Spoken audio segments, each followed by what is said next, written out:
어느 가을날 저녁이었습니다. 도심 한복판의 교차로에서 갑작스러운 충돌음이 울려 퍼졌습니다. 배달 오토바이와 고급 벤츠가 서로 부딪힌 것이었습니다. 오토바이에서 내린 남자는 예순을 훌쩍 넘긴 듯한 모습이었습니다. 낡은 배달 재킷을 입고 손에는 기름때가 묻어 있었습니다. 반대편에서 내린 젊은 남성은 깔끔한 정장 차림이었습니다. 30대 초반으로 보이는 그는 분명 성공한 사람의 모습이었습니다. 사람들이 모여들기 시작했습니다. 누군가는 휴대폰을 꺼내 영상을 찍기 시작했습니다. 보통이라면 여기서 격한 다툼이 벌어지곤 합니다. 하지만 이날은 달랐습니다. 배달 기사 김철수 씨는 벤츠에서 내린 젊은 남성을 보는 순간 그 자리에 주저앉고 말았습니다. 준호야. 떨리는 목소리로 그가 중얼거렸습니다. 젊은 남성 김준호 씨도 놀란 표정으로 그를 바라보았습니다. 아버지? 두 사람은 그렇게 30년 만에 다시 만났습니다. 이 이야기는 실화입니다.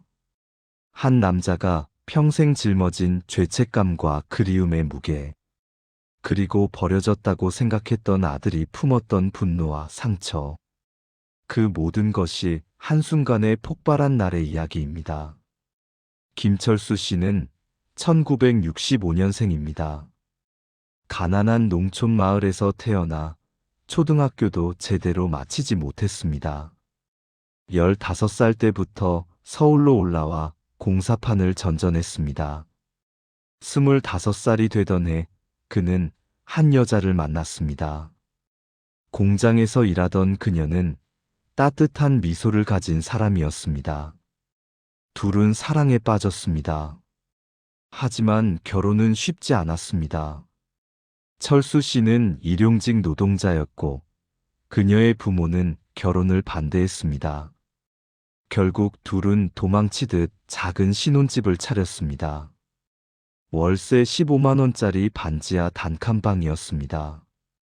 그래도 둘은 행복했습니다. 1년 뒤 아들이 태어났습니다. 이름을 준호라고 지었습니다. 준비된 삶을 살라는 아버지의 간절한 바람이 담긴 이름이었습니다. 하지만 현실은 녹록지 않았습니다. 아이가 태어나자 생활비는 더욱 부족해졌습니다. 철수 씨는 낮에는 공사판에서 일하고 밤에는 편의점 아르바이트를 했습니다. 하루에 서너 시간밖에 자지 못하는 날이 계속됐습니다. 아내는 아이를 키우며 집에서 부업을 했습니다. 그렇게 3년이 흘렀습니다. 준호는 이제 3살이 되었습니다. 말도 제법 하기 시작했고 아빠라는 말을 가장 좋아했습니다. 철수 씨가 퇴근하면 아들은 현관문 앞에서 기다리고 있었습니다. 아빠. 그 한마디가 철수 씨에게는 세상 무엇과도 바꿀 수 없는 선물이었습니다. 하지만 불행은 예고 없이 찾아왔습니다. 준호가 4살이 되던 해 여름 아내가 쓰러졌습니다. 병원에서 진단받은 병명은 급성 백혈병이었습니다. 의사는 말했습니다. 치료를 받으면 살 가능성이 있지만 비용이 만만치 않다고. 철수 씨는 필사적으로 돈을 모으기 시작했습니다. 친척들에게 빌리고 지인들에게 손을 벌렸습니다. 하지만 턱없이 부족했습니다. 아내는 6개월을 버티지 못하고 세상을 떠났습니다.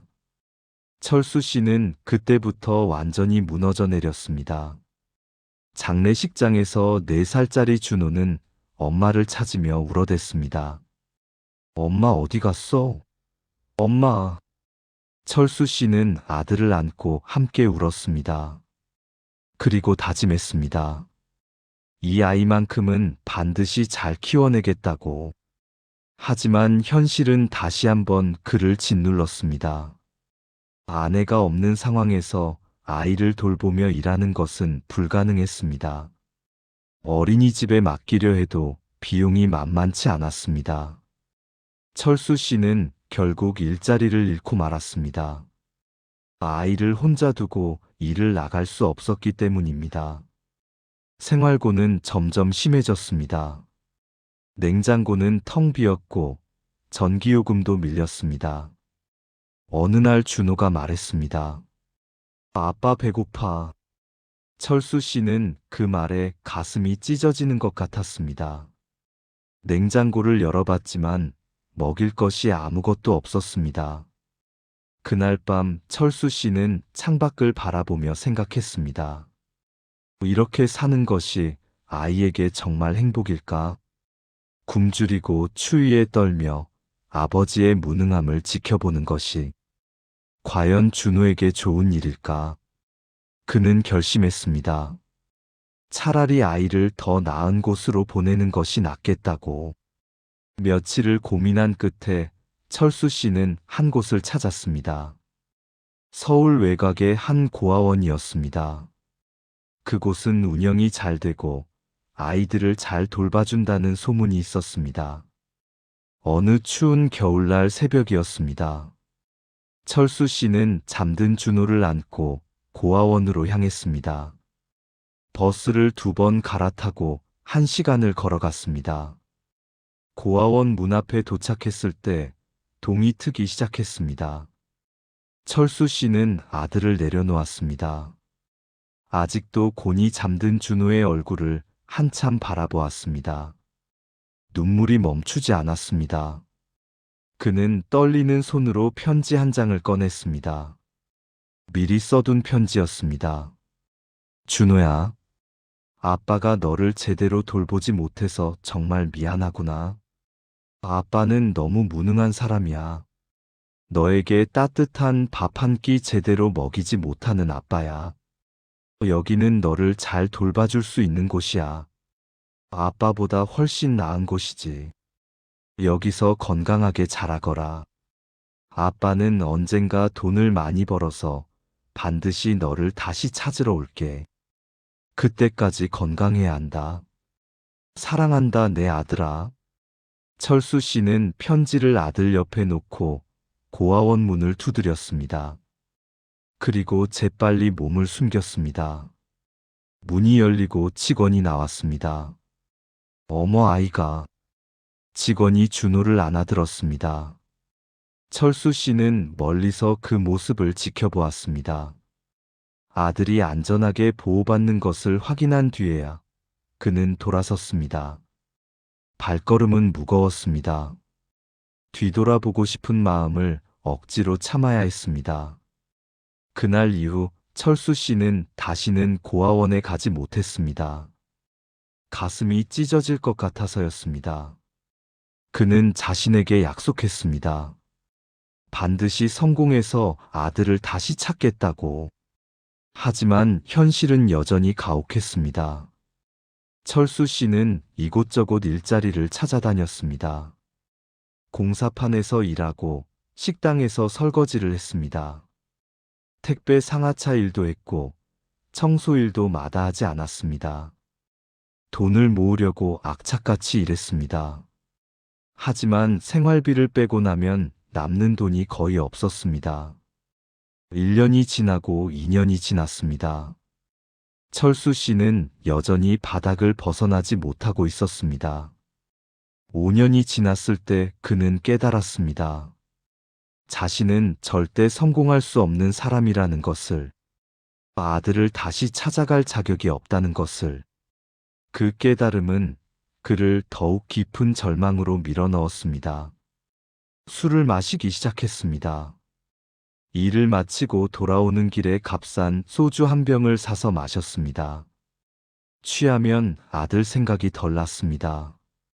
하지만 술이 깨면 죄책감은 더욱 커졌습니다. 10년이 지났습니다. 철수 씨는 여전히 일용직 노동자로 살고 있었습니다. 준호는 이제 14살이 되었을 것입니다. 중학생이 되었겠지요. 어떻게 자랐을까? 건강하게 자라고 있을까? 철수 씨는 매일 밤 그런 생각을 했습니다. 하지만 찾아갈 용기는 없었습니다. 15년이 지났습니다. 철수 씨는 50 중반이 되었습니다. 몸은 예전 같지 않았습니다. 공사판 일은 이제 버거웠습니다. 그는 배달 일을 시작했습니다. 오토바이를 타고 음식을 배달하는 일이었습니다. 비가 오나 눈이 오나 매일 도로를 달렸습니다. 20년이 지나고 25년이 지났습니다. 철수 씨는 이제 60을 넘겼습니다. 주름은 깊어졌고 허리는 굽었습니다. 하지만 여전히 배달 일을 했습니다. 다른 일을 할 수 있는 나이도 체력도 아니었습니다. 30년이 흘렀습니다. 준호는 이제 34살이 되었습니다. 철수 씨는 가끔 인터넷으로 고아원 출신 성공 사례를 검색해 보곤 했습니다. 혹시 그 중에 아들이 있을까 해서였습니다. 하지만 찾을 수 없었습니다. 그러던 어느 가을날이었습니다.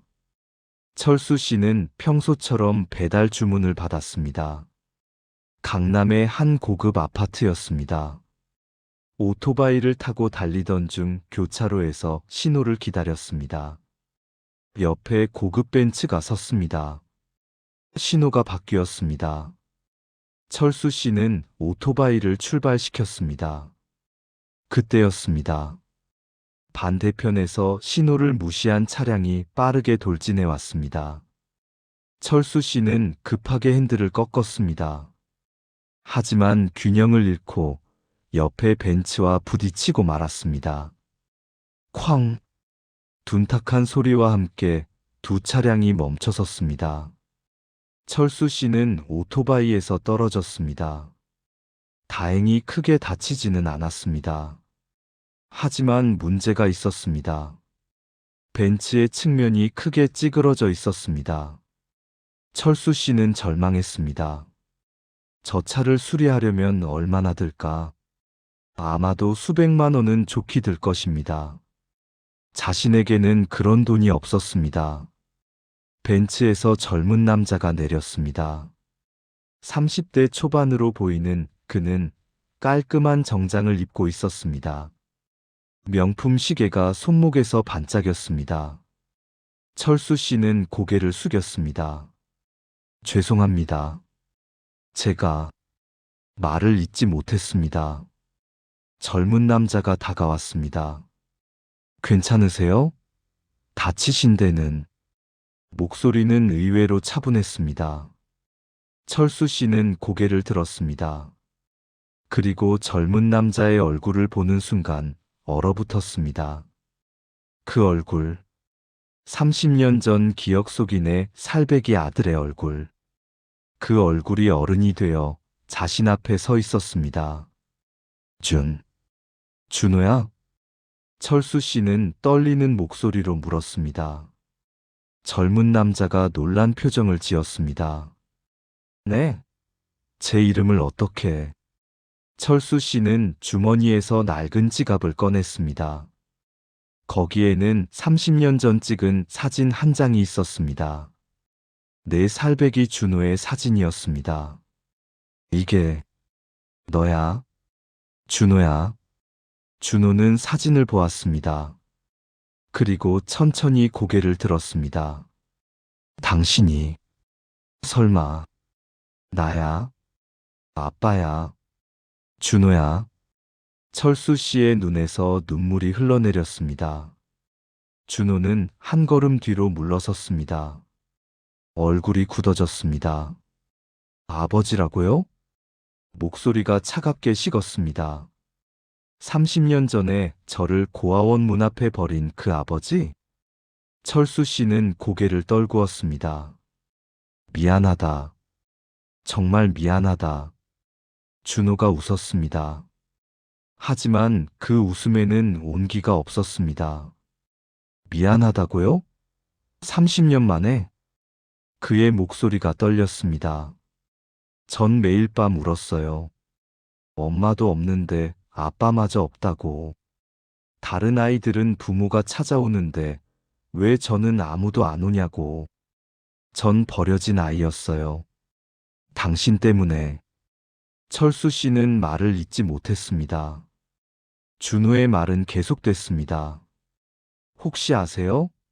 제가 얼마나 외로웠는지, 밤마다 울면서 아빠를 찾았는지, 다른 아이들한테 놀림받았던 게 얼마나 고통스러웠는지, 그의 눈에도 눈물이 맺혔습니다. 전 당신을 원망했어요. 매일매일. 왜 저를 낳았냐고. 낳았으면 책임을 지라고. 철수 씨는 그 자리에 주저앉았습니다. 미안하다. 정말 미안하다. 아빠가 무능해서. 무능한 건 핑계예요. 준호가 소리쳤습니다. 주변 사람들이 쳐다보았습니다. 가난해도 키울 수 있었어요. 다른 사람들은 다 그렇게 했어요. 당신은 그냥 도망친 거예요. 책임에서. 철수 씨는 고개를 들었습니다. 아니야. 나는. 그럼 왜 30년 동안 찾아오지 않으셨어요? 준호가 물었습니다. 돈을 못 벌어서? 성공하지 못해서? 그게 아이를 버리는 이유가 돼요? 철수 씨는 대답할 수 없었습니다. 준호가 차를 돌아보았습니다.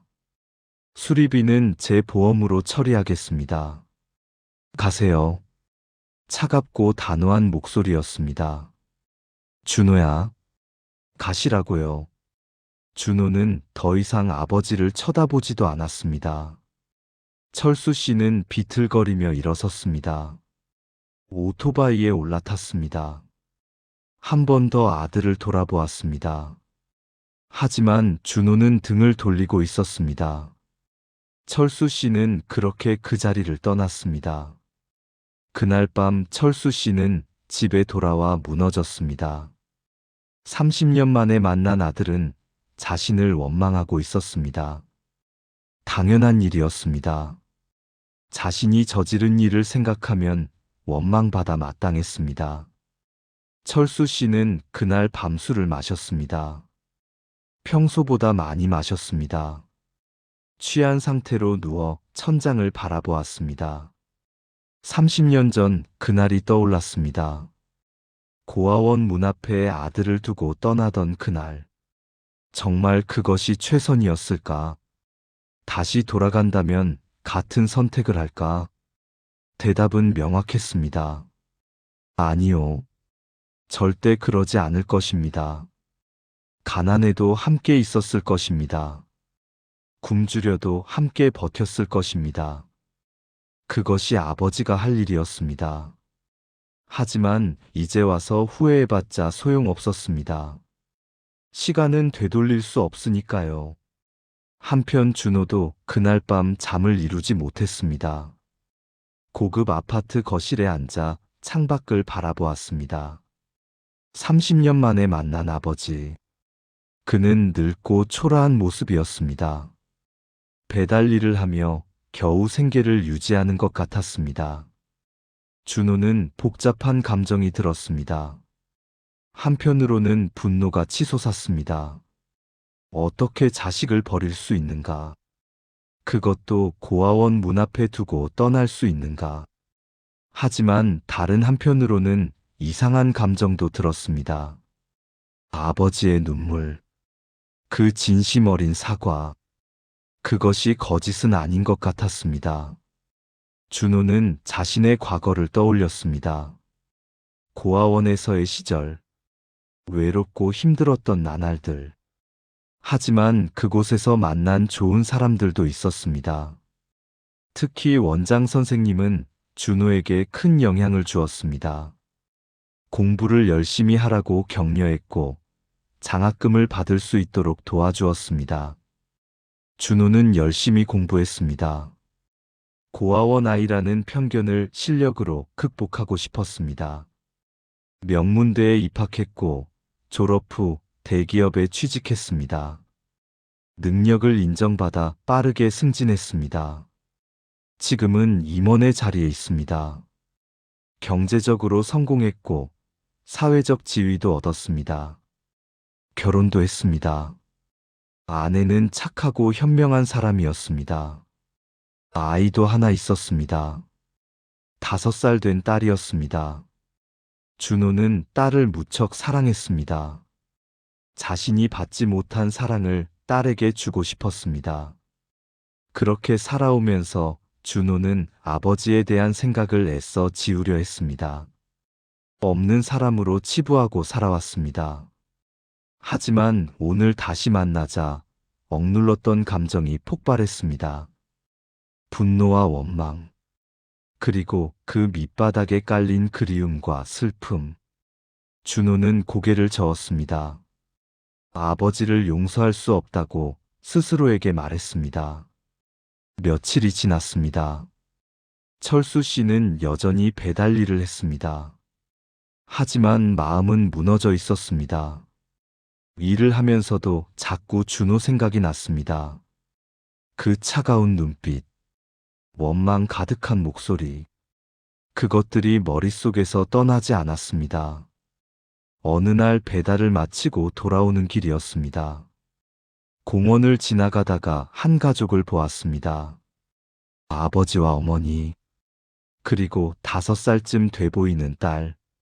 아버지가 딸을 어깨에 태우고 걷고 있었습니다. 딸은 깔깔대며 웃고 있었습니다. 철수 씨는 그 모습을 보며 가슴이 아팠습니다. 자신도 준호에게 그런 아버지가 될 수 있었는데, 그런 행복을 함께 나눌 수 있었는데, 모든 것을 포기해버렸습니다. 그날 밤 철수 씨는 편지를 썼습니다. 준호에게 보내는 편지였습니다. 준호야, 아빠의 편지를 읽어줘서 고맙다. 읽어주지 않아도 이해한다. 아빠는 용서받을 자격이 없으니까. 30년 전 그날이 아빠 인생에서 가장 후회되는 날이란다. 아빠는 네가 더 나은 삶을 살기를 바랐어. 하지만 그건 핑계였어. 진짜 이유는 아빠가 겁이 났기 때문이야. 너를 제대로 키울 자신이 없었어. 무능한 아빠 밑에서 너가 불행해질까봐 두려웠어. 하지만 이제 알아. 그건 도망친 것일 뿐이야. 아빠 자격이 없는 거지. 네가 훌륭하게 자라준 건 아빠 덕분이 아니야. 내 스스로의 노력이고 너를 도와준 분들의 덕분이지. 아빠는 아무것도 해준 게 없어. 그냥 버렸을 뿐이야. 미안하다는 말밖에 할 수가 없구나. 너를 만날 자격도 없지만 한 가지만 알아줬으면 좋겠어. 아빠는 단 하루도 너를 잊은 적이 없어. 매일 밤 너를 생각했고 네가 행복하길 기도했어. 네가 성공한 모습을 보니 아빠는 기뻤어. 동시에 너무나 부끄러웠지. 이렇게 훌륭하게 자란 네 앞에 아빠는 너무 초라했으니까. 아빠가 바라는 건 딱 하나야. 네가 행복하게 사는 거야. 아빠를 용서하지 않아도 괜찮아. 그냥 행복하게 살아줘. 그것만으로도 아빠는 만족한다. 사랑한다, 준호야. 항상 사랑했고 앞으로도 사랑할 거야. 철수 씨는 편지를 봉투에 넣었습니다.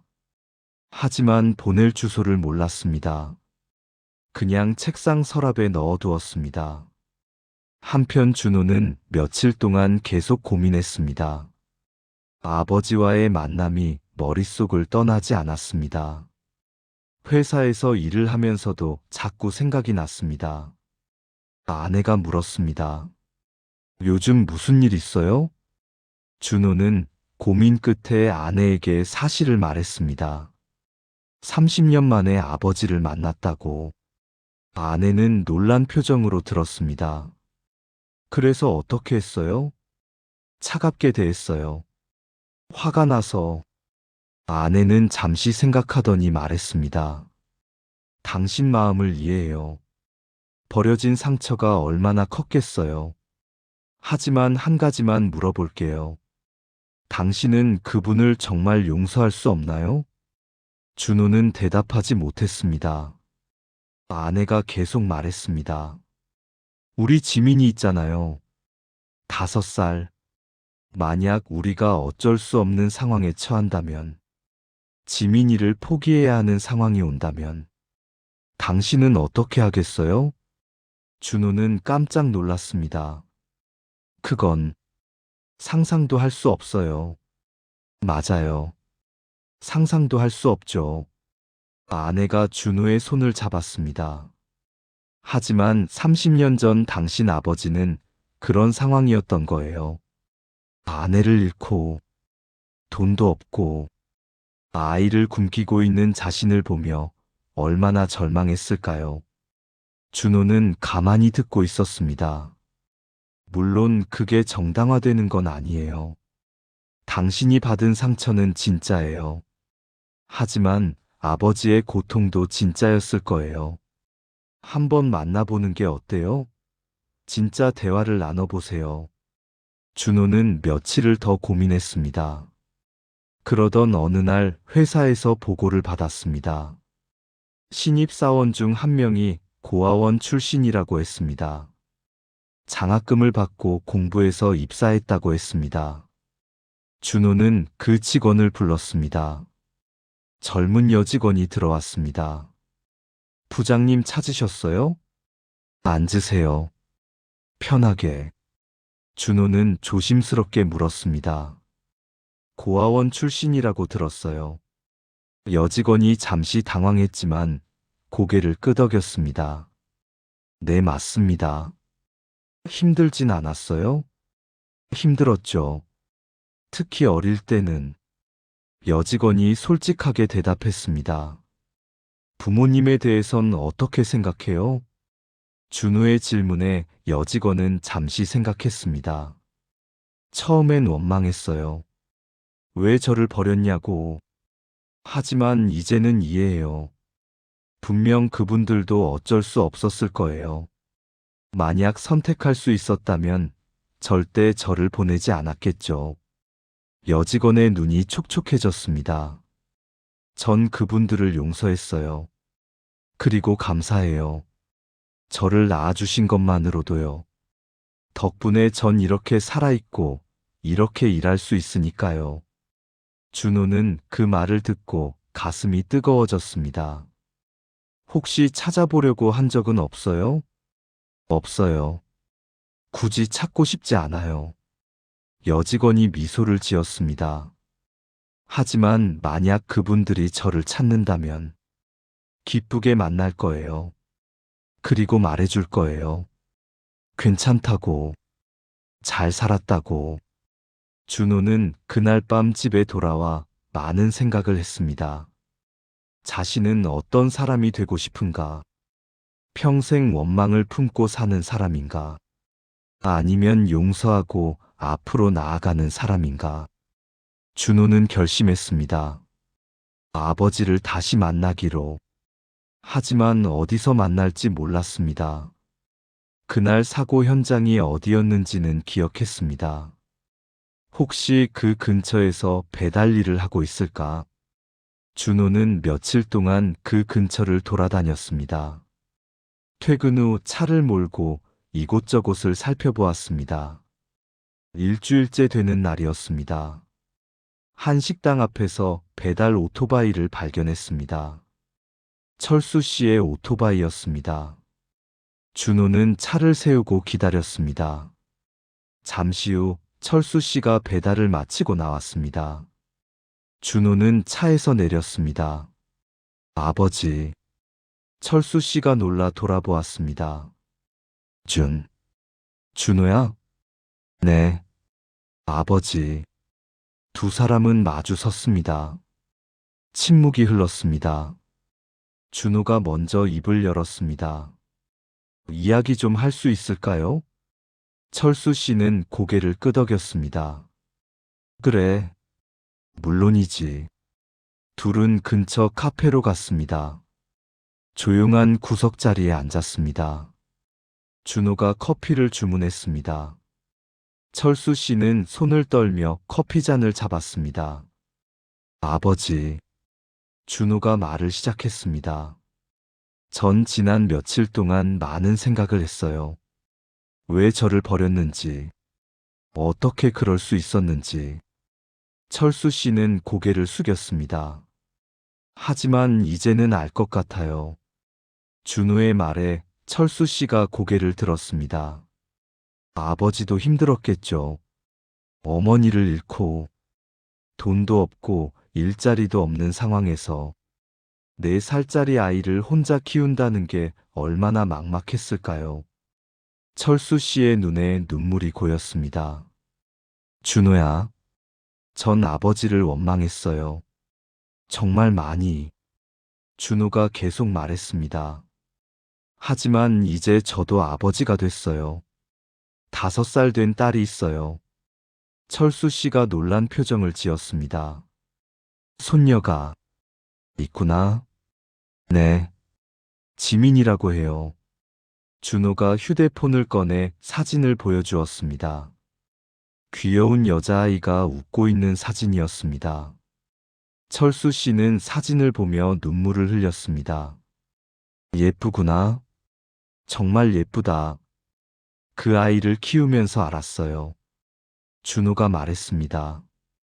부모가 된다는 게 얼마나 무서운 일인지, 책임이 얼마나 무거운지, 동시에 얼마나 사랑스러운지. 철수 씨는 고개를 끄덕였습니다. 그래서 생각했어요. 준호가 철수 씨를 바라보았습니다. 만약 제가 아버지와 같은 상황이었다면 지민이를 어떻게 했을까? 솔직히 모르겠어요. 아마 저도 미쳐버렸을 거예요. 철수 씨는 흐느꼈습니다. 미안하다. 정말 미안하다. 아버지. 준호가 철수 씨의 손을 잡았습니다. 전 아버지를 용서하기로 했어요. 철수 씨가 놀라 준호를 보았습니다.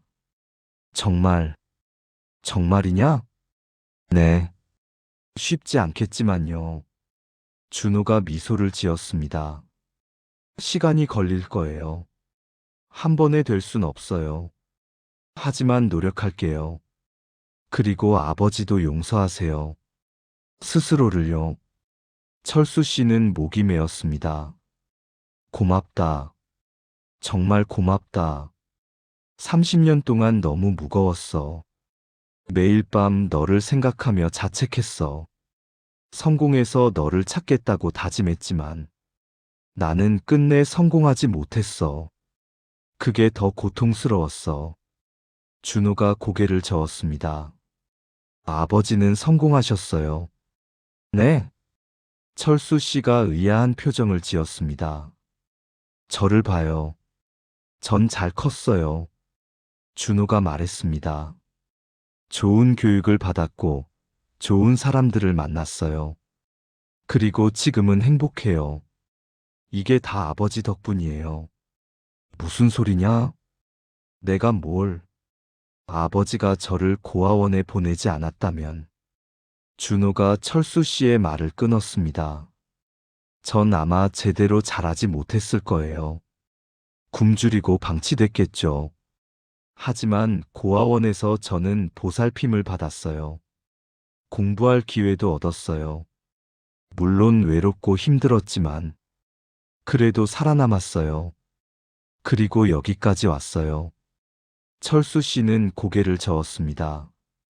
그건 내 노력이지. 맞아요. 제 노력도 있었죠. 준호가 인정했습니다. 하지만 아버지가 그 선택을 하지 않았다면 그 노력조차 할 수 없었을 거예요. 아버지는 저를 살린 거예요. 당신 방식으로. 철수 씨는 눈물을 닦았습니다. 고맙구나. 그렇게 말해줘서. 하지만 나는 여전히 아버지 자격이 없어. 30년 동안 내 곁에 없었으니까. 준호가 미소를 지었습니다. 그럼 이제부터 곁에 계시면 돼요. 네. 늦었지만 지금부터라도 시작하는 거예요. 준호가 진지하게 말했습니다. 전 아버지가 필요해요. 지민이에겐 할아버지가 필요하고요. 철수 씨는 믿을 수 없다는 표정을 지었습니다. 내가 정말? 네. 물론 시간이 필요해요. 준호가 솔직하게 말했습니다. 전 아직도 마음 한편에 상처가 있어요. 그게 하루아침에 사라지진 않을 거예요. 하지만 함께 노력한다면 언젠가는 진짜 가족이 될 수 있을 거예요. 철수 씨는 한참을 울었습니다. 준호는 그런 아버지를 가만히 지켜보았습니다. 자신도 모르게 눈물이 흘렀습니다. 그렇게 두 사람은 30년 만에 진짜 대화를 나눴습니다. 철수 씨는 그동안의 삶을 이야기했습니다. 얼마나 힘들었는지, 얼마나 준호를 그리워했는지, 매일 밤 기도했다고, 준호가 건강하고 행복하길 바랐다고, 준호도 자신의 이야기를 했습니다. 고아원에서의 생활, 외로웠던 순간들, 하지만 만난 좋은 사람들, 공부하며 꿈을 키운 시간들, 그리고 지금의 가족. 두 사람은 이야기하며 조금씩 가까워졌습니다. 상처는 여전히 있었지만 그 상처를 인정하고 함께 치유하기로 했습니다. 며칠 후였습니다.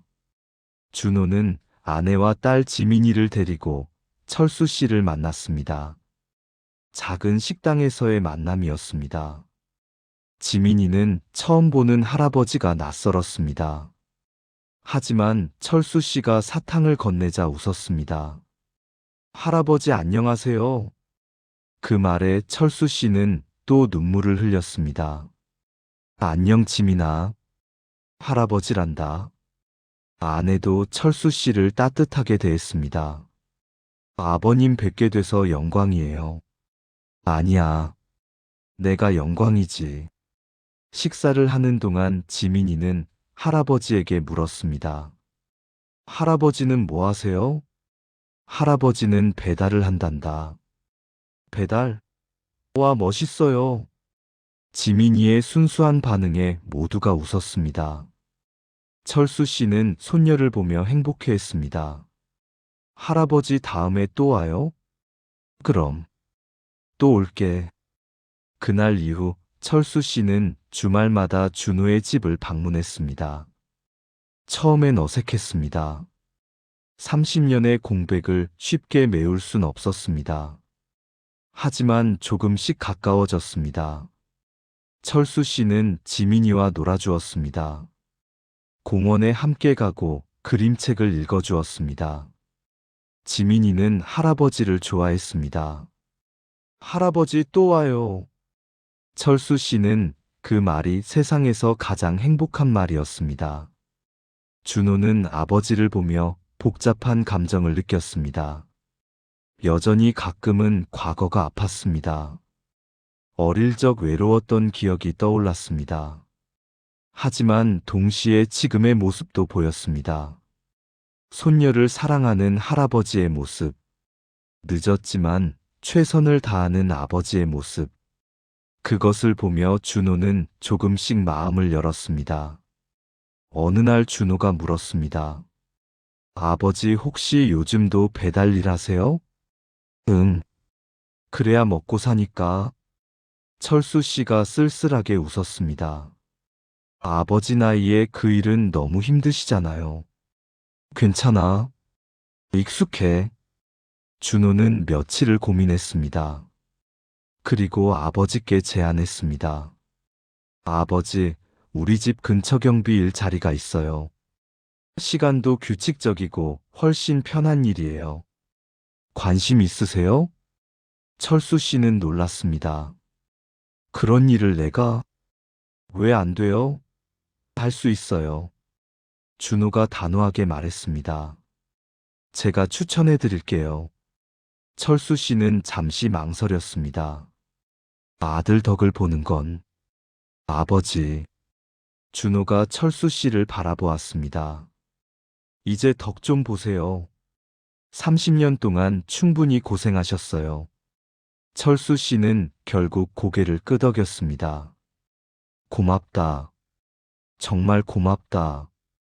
그렇게 철수 씨는 새로운 일을 시작했습니다. 아파트 경비일이었습니다. 배달일보다 훨씬 안정적이었습니다. 시간도 규칙적이고 몸도 덜 힘들었습니다.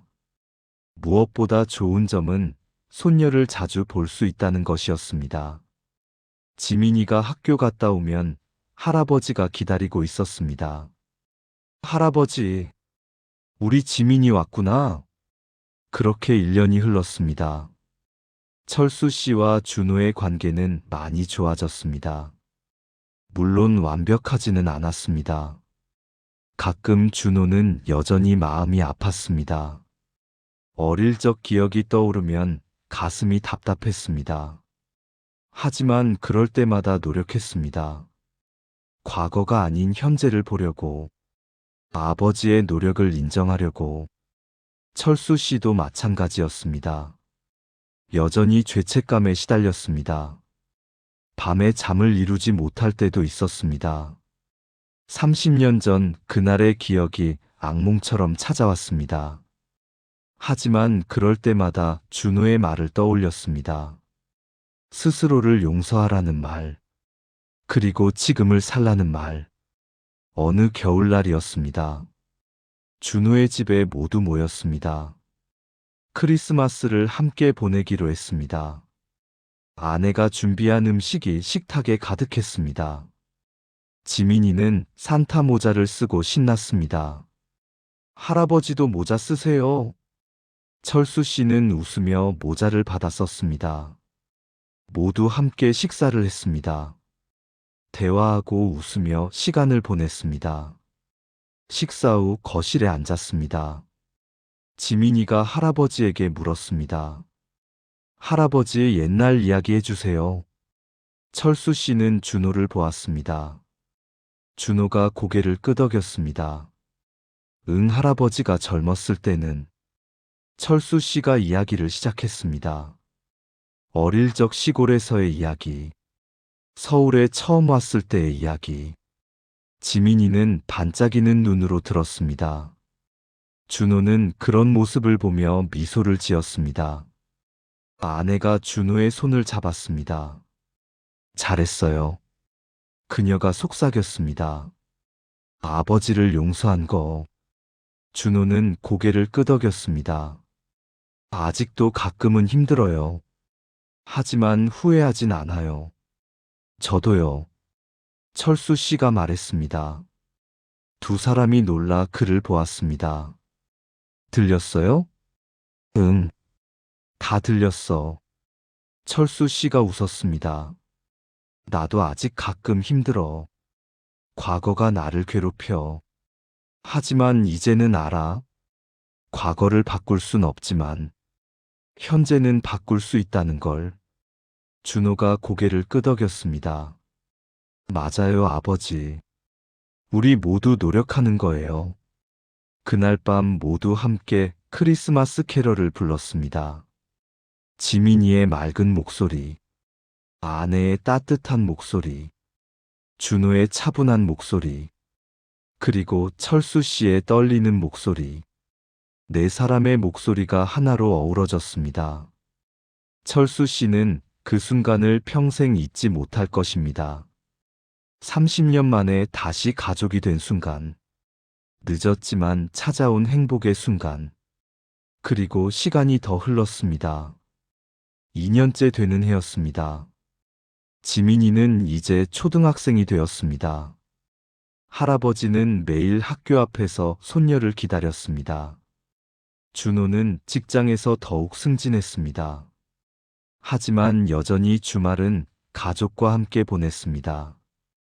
특히 아버지와의 시간을 소중히 여겼습니다. 어느 날 준호가 물었습니다. 아버지, 혹시 어머니 산소 어디 있는지 아세요? 철수 씨는 잠시 침묵했습니다. 알지. 공동묘지에 있어. 한번 같이 가볼까요? 준호의 제안에 철수 씨는 놀랐습니다. 정말? 네. 저도 어머니께 인사드리고 싶어요. 다음 주말이었습니다. 두 사람은 함께 묘지로 향했습니다. 차를 타고 1시간을 달렸습니다. 산 중턱의 작은 묘지였습니다. 철수 씨가 아내의 묘 앞에 섰습니다. 여보 나야. 철수야. 목소리가 떨렸습니다. 준호 데려왔어. 우리 아들. 준호는 어머니의 묘 앞에 무릎을 꿇었습니다. 어머니 준호예요. 눈물이 흘렀습니다. 죄송해요. 이제야 왔어요. 철수 씨도 울었습니다. 여보, 우리 준호 잘 컸어. 훌륭한 사람이 됐어. 당신이 봤으면 얼마나 좋았을까. 두 사람은 한참을 묘 앞에 앉아 있었습니다. 말없이 어머니를 추억했습니다. 돌아오는 차 안에서 준호가 말했습니다. 아버지. 응? 전 이제 진짜로 아버지를 용서해요. 철수 씨가 깜짝 놀라 준호를 보았습니다. 진심이야? 네. 처음엔 노력이었어요. 준호가 솔직하게 말했습니다. 용서하려고 애쓰는 거였어요. 하지만 이제는 진심이에요. 아버지를 이해해요. 그리고 사랑해요. 철수 씨는 차를 길가에 세웠습니다. 그리고 흐느꼈습니다. 고맙다. 정말 고맙다. 나는 괜찮아요, 아버지. 준호가 아버지의 어깨를 안았습니다. 이제 괜찮아요. 두 사람은 한참을 그렇게 있었습니다. 30년의 세월, 그 무게를 함께 나누며 서로를 위로하며 그날 이후 두 사람의 관계는 더욱 돈독해졌습니다. 이제 준호는 아버지를 보며 편안함을 느꼈습니다. 철수 씨도 아들 앞에서 더 이상 죄책감에 짓눌리지 않았습니다. 물론 가끔은 여전히 마음이 아팠습니다. 30년의 공백은 완전히 사라지지 않았습니다. 하지만 그것을 인정하고 받아들였습니다. 과거는 바꿀 수 없으니까요. 대신 현재를 바꿨습니다. 그리고 미래를 함께 만들어 갔습니다. 지민이는 할아버지를 무척 따랐습니다. 할아버지 내일도 와요? 그럼 할아버지가 매일 올게. 철수 씨는 손녀에게 자신이 아들에게 주지 못한 사랑을 주고 있었습니다. 준호는 그런 모습을 보며 흐뭇해했습니다. 늦었지만 아버지는 가족의 일부가 되었습니다. 그리고 또 시간이 흘렀습니다. 3년째가 되는 해였습니다. 준호의 회사에서 창립 기념 행사가 있었습니다. 가족을 초대하는 자리였습니다. 준호는 아내와 딸, 그리고 아버지를 데려갔습니다. 동료들이 인사했습니다. 안녕하세요. 부장님 가족분들이시죠? 철수 씨는 조금 주눅이 들었습니다. 자신은 이런 자리에 어울리지 않는다고 생각했습니다. 하지만 준호가 손을 잡았습니다. 우리 아버지세요. 당당하게 소개했습니다. 제 자랑이시죠. 철수 씨는 그 말에 가슴이 뜨거워졌습니다. 자랑이라니. 자신 같은 사람을 아들이 자랑스러워한다니. 행사가 끝나고 집으로 돌아왔습니다. 철수 씨가 말했습니다. 준호야, 내 아버지. 나는 정말 행복해. 철수 씨의 눈이 촉촉해졌습니다. 30년 전 그날, 나는 세상에서 가장 불행한 사람이라고 생각했어. 아내를 잃고 아들마저 보내야 했으니까. 그날 이후 매일이 고통이었어. 살아야 하는 이유를 모르겠더라. 준호는 가만히 들었습니다. 하지만 이제는 알아. 철수 씨가 미소를 지었습니다. 내가 살아야 했던 이유를. 이 순간을 위해서였던 거야. 너를 다시 만나기 위해. 손녀를 보기 위해. 진짜 가족이 되기 위해. 준호도 눈물을 흘렸습니다. 저도 이제 알아요, 아버지. 왜 제가 고아원에서 포기하지 않았는지. 왜 열심히 살아야 했는지. 이 순간을 위해서였어요. 아버지를 다시 만나서 용서하고 사랑하기 위해 두 사람은 서로를 안았습니다. 30년 만에 진짜 포옹이었습니다. 그날 밤 철수 씨는 집에 돌아와 일기를 썼습니다. 오래전부터 써온 일기장이었습니다. 준호를 보낸 그날부터 매일 쓴 일기였습니다. 오늘은 이렇게 썼습니다. 준호야, 오늘 아빠는 정말 행복했어. 네가 나를 자랑스럽다고 했을 때 가슴이 터질 것 같았어. 30년 동안 내가 바랐던 건 딱 하나였어. 너의 용서였어. 그리고 오늘 나는 그걸 받았어. 네가 진심으로 나를 용서해줬어. 아빠는 이제 평화로워. 더 이상 과거에 갇혀있지 않아. 내 덕분이야. 나를 용서해줘서 고마워. 그리고 사랑한다. 항상 사랑했고 앞으로도 사랑할 거야. 철수 씨는 일기장을 덮었습니다. 그리고 창밖을 바라보았습니다. 밤하늘에 별이 빛나고 있었습니다. 아마도 하늘에서 아내도 이 모든 걸 보고 있겠지요. 미소를 짓고 있을 거예요. 철수 씨도 미소를 지었습니다. 이 이야기는 여기서 끝납니다. 하지만 철수 씨와 준호의 이야기는 계속됩니다. 여전히 가끔은 힘들 거예요. 과거의 상처가 아플 거예요. 하지만 이제 그들은 알아요. 상처를 함께 나누면 반으로 줄어든다는 걸. 사랑을 함께 나누면 2배로 커진다는 걸. 그리고 용서는 주는 사람과 받는 사람 모두를 자유롭게 한다는 걸. 여러분은 어떠신가요? 혹시 용서하지 못한 사람이 있나요? 혹시 용서받지 못했다고 생각하나요? 이 이야기가 여러분께 작은 위로가 되길 바랍니다. 인생에서 너무 늦은 때란 없습니다. 용서하기에 너무 늦은 때도 없고, 다시 시작하기에 너무 늦은 때도 없습니다. 중요한 건 지금입니다. 지금 이 순간부터 시작하는 거예요. 철수 씨와 준호처럼 30년이 걸렸지만 그들은 해냈습니다. 상처를 인정하고, 서로를 이해하고, 용서하고, 다시 사랑하게 됐습니다. 여러분도 할 수 있습니다. 지금이라도 늦지 않았습니다.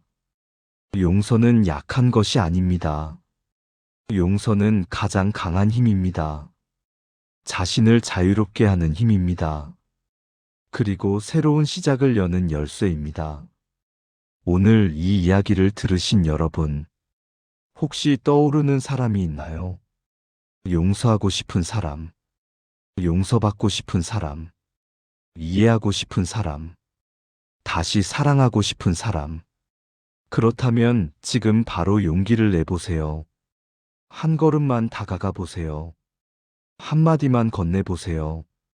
미안하다고, 사랑한다고, 이해한다고. 그 한마디가 모든 것을 바꿀 수 있습니다. 철수 씨와 준호의 삶처럼요. 인생은 길고도 짧습니다. 후회하며 살기엔 너무 아까운 시간입니다. 용서하지 못해 고통받기엔 너무 소중한 시간입니다. 지금 이 순간부터 용서를 선택하세요. 자신을 용서하고 타인을 용서하세요. 그리고 새롭게 시작하세요. 늦었다고 생각하지 마세요. 지금이 바로 가장 완벽한 때입니다. 여러분 모두에게 평화가 찾아오길 바랍니다. 용서의 힘으로 자유로워지길 바랍니다. 그리고 사랑하는 사람들과 행복한 시간을 보내시길 바랍니다. 긴 이야기 들어주셔서 감사합니다. 여러분의 삶에 작은 변화가 일어나길, 그리고 그 변화가 행복으로 이어지길 기도합니다.